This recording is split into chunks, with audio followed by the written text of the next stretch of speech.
So here we are, it's 2 weeks later, absolutely nothing has gone wrong, and the weather has been perfect. And then, this happens.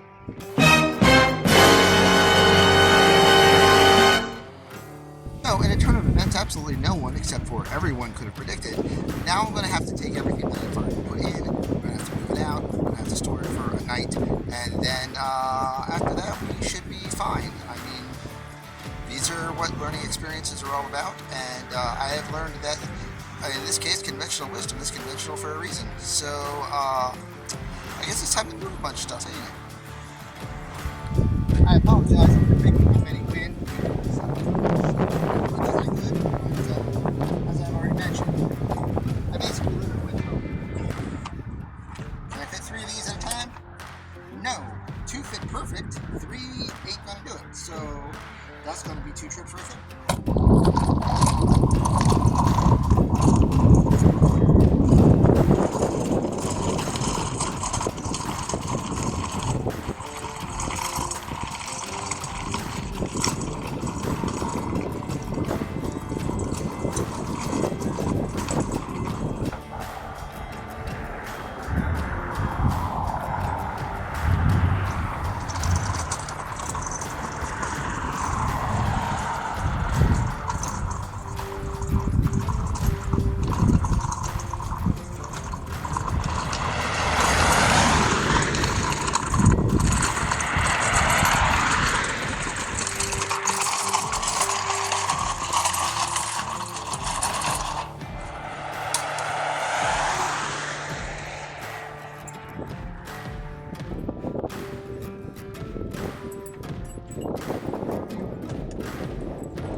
That was unexpected.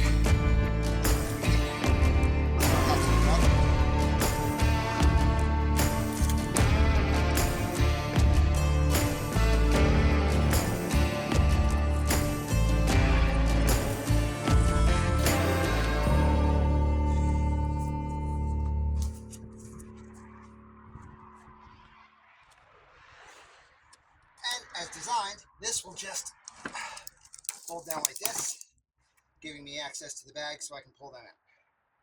So at least something's working, right?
Okay, so a couple quick questions. Why would I have planted all this so far in advance if I was pretty sure that it was going to fail anyway? Well,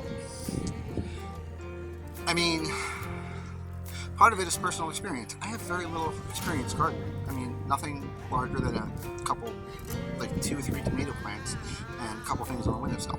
So I need to learn where the tolerances are and why the conventional wisdom is in fact conventional wisdom.